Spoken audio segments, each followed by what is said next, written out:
At the end of February 2024, the vast grasslands of the Texas Panhandle were suddenly engulfed in thick black smoke.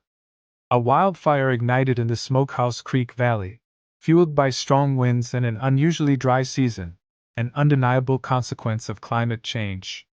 It spread rapidly, becoming the largest nightmare in the state's history. Over 1 million acres were consumed by flames, threatening ranches, small towns, and thousands of livestock. Jake Carter, a 35-year-old cattle rancher from Stinnett, was checking on his herd when he heard the news. The wind howled across the plains, carrying the acrid scent of burning grass and sending ember-like fire spirits dancing through the air. Beside him stood Rusty, his shaggy herding dog, a loyal companion for nearly a decade. As the sky turned a blazing orange, Jake realized they had little time left. He jumped into his truck and shouted, "Get in, Rusty! We have to save the herd!" But the fire moved faster than expected. Towering flames cut off the main road, forcing Jake to detour through the rugged land near the Canadian River. There he stumbled upon an unusual sight: a herd of wild deer fleeing the fire, led by a massive stag with an impressive set of antlers. They seemed to know the way, leaping over smoldering brush with astonishing precision. Jake decided to trust their instincts.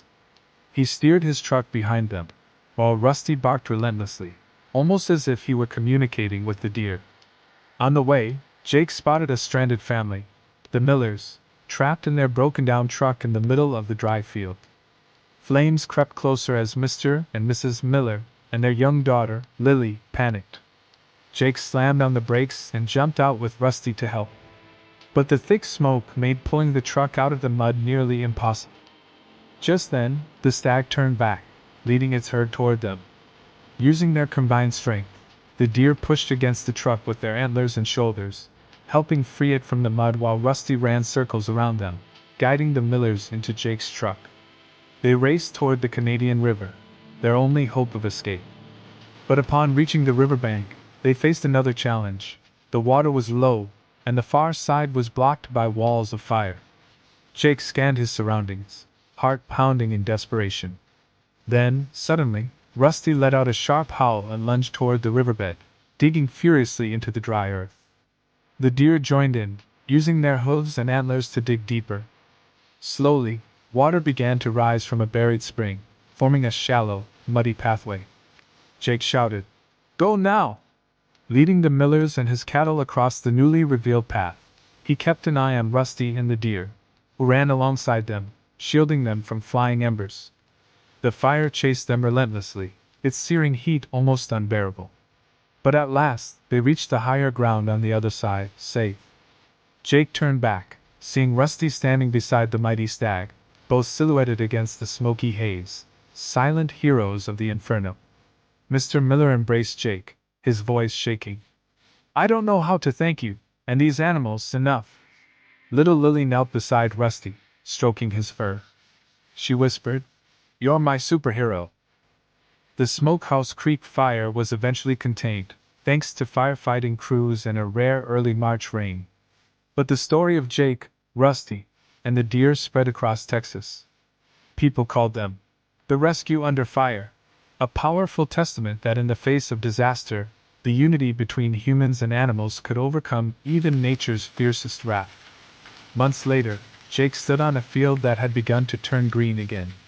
Rusty lay beside him, while the deer occasionally returned, like old friends. Jake smiled and murmured, "We did it, didn't we?" Under the vast Texas sky, they remained a symbol of hope rising from the ashes.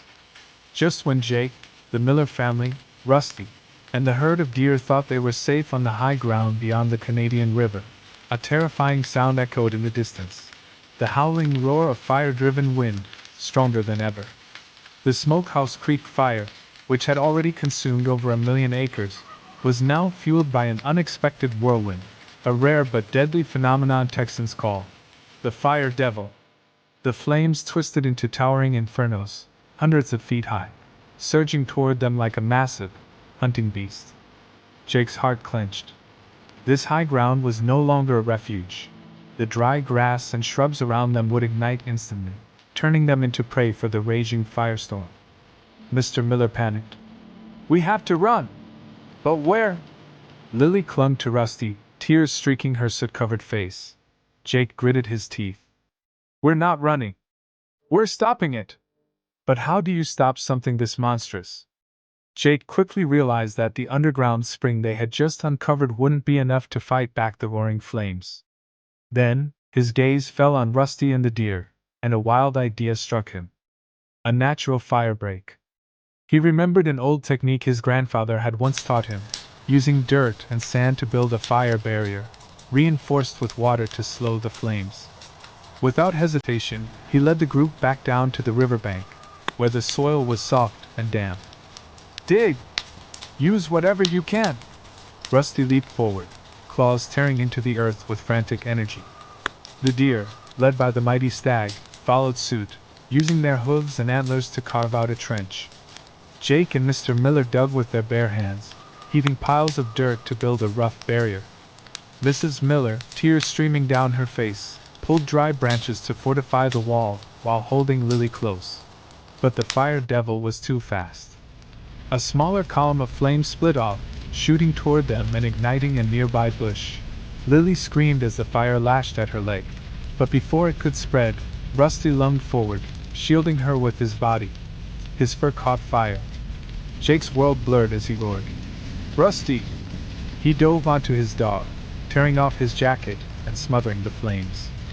Smoke rose from Rusty's charred fur, his skin raw and burned. The loyal dog whimpered but struggled to his feet, weakly barking as if to say, "Keep going!" The deer refused to back down either. The stag let out a powerful call and charged at the burning bushes near the firewall, using its antlers to smother the flames. Then, disaster struck. A massive ember shot through the air, landing on one of the stag's antlers. It caught fire. The great deer staggered, but did not retreat. Instead, it pressed on, leading its herd in one last desperate effort to kick dirt and sand over the approaching flames. Jake watched, his heart breaking. Stop! Don't sacrifice yourselves! Time seemed to freeze. The dirt wall rose higher, but the fire devil was nearly upon them, only a few yards away. Jake shouted one final command. Get down! Hold on to each other! He threw himself over the Miller family and Rusty, shielding them with his own body. The deer formed a circle around them, bowing their heads like living shields. The inferno roared, drowning out all sound. The heat was unbearable, stealing the air from their lungs. And then, a miracle. The wind shifted. The fire devil veered off course, sucked into an open field where it burned through the last of its fuel. The wall of dirt had slowed it just enough for nature to turn the tide. When the smoke cleared, Jake lifted his head. Rusty was still breathing, barely, but alive. The deer stood firm, their coats singed but their spirits unbroken. The stag locked eyes with Jake. We did it! Minutes later, the fire crew arrived, along with the first rain in weeks. It doused the last embers, finally ending the nightmare. Jake rushed Rusty to a vet, tears streaming down his face as he heard the words. He'll make it. He just needs time. The townspeople tended to the deer, and the mighty stag became a legend, a symbol of courage. As for the Millers, they chose to stay in Texas, rebuilding their ranch from the ashes. They named it Rusty's Haven, a sanctuary, honoring the four-legged heroes who had saved them all. The following month, as the prairie began to sprout from the ashes, Jake stood on the hill, gazing down at the land that had once been a fiery hell. Rusty lay beside him, his tail wagging gently, while the great stag emerged in the distance, leading its herd across the land. Jake whispered, "We're family, aren't we?"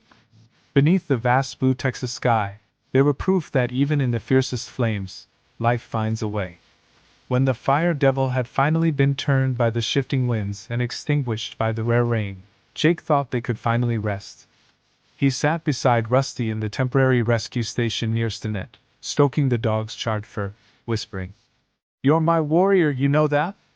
The Miller family huddled nearby, thanking the heavens, while the stag and its herd stood silently beneath the shadow of blackened trees, like soldiers emerging from battle. But their peace didn't last. A thunderous explosion erupted from the south, shaking the ground. A firefighter ran toward them, face pale. The fuel depot. The fire has reached the old fuel depot on the outskirts.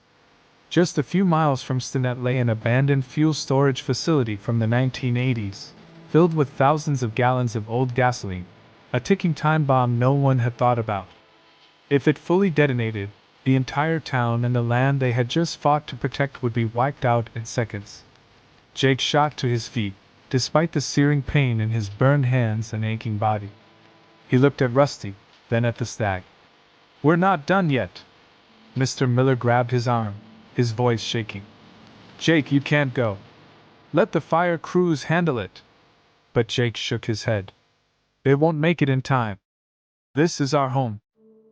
He picked up a broken shovel, then locked eyes with Rusty, silently commanding him to stay behind with Lily. "Protect her, my friend."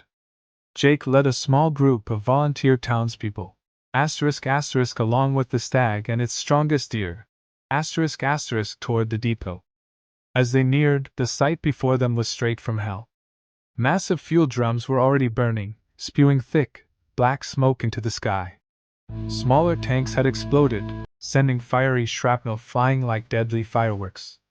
The heat was unbearable, warping the air, searing their skin from dozens of feet away.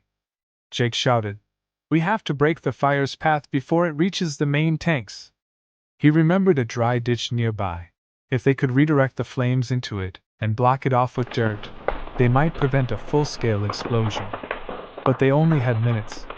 The townspeople dug desperately, using shovels, bare hands, anything they had.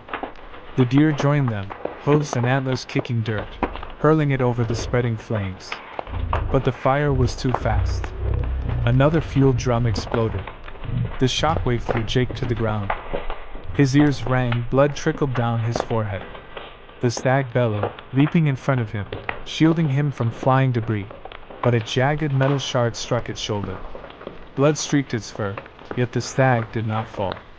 Instead, it charged forward, ramming a burning fuel drum with its antlers, knocking it away from the main tanks. Jake screamed, "No! Stop!" He crawled toward the stag, trying to pull it out of danger, but the great beast shoved him back, its eyes fierce, determined. "Save them," it seemed to say. And then, Rusty appeared. The dog had escaped Lily's grasp, his injured legs limping, but still he ran to Jake's side. Barking wildly, he tugged at Jake's shirt, pulling him toward the ditch, urging him to keep going. With the last of his strength, Jake and Rusty led the townspeople to finish the trench, while the deer formed a final shield against the flames. Then, one final explosion, smaller than before, but enough to bring part of the depot crashing down. The fire surged toward the trench, but the wall of dirt and sand held. The flames died in the ditch. But the largest fuel tank, the depot's heart, had caught fire. Jake screamed, "Run!" He grabbed Rusty and sprinted away as the stag turned back one last time. With a final, mighty heave of its antlers, it shoved the burning tank into the ditch. The tank detonated. The explosion ripped through the trench, but the earthen barrier absorbed the worst of it. Stinnett was saved. As the smoke cleared, Jake turned back, and saw the stag, lying still among the ashes. Its antlers shattered, its fur blackened. Jake fell to his knees, tears streaming down his face. "You're a hero, my friend," Rusty whimpered, licking Jake's hand as if to comfort him. The firefighters arrived moments later, extinguishing the last of the blaze. Stinnett survived, though it bore scars. Jake and Rusty were cared for, but he never forgot the stag that had given everything. The townspeople built a wooden monument in the town square, a statue of the stag, standing proud, beside Jake and Rusty. The inscription read, "The Guardians of the Fire." Months later, as the Texas Panhandle began to heal, Jake stood in the fields, running his fingers through Rusty's now healed fur.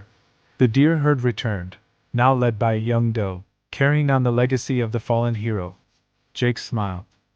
"We lost a friend, but we saved our home." Beneath the endless Texas sky, they stood, a testament to survival, loyalty, and the fire that never fades.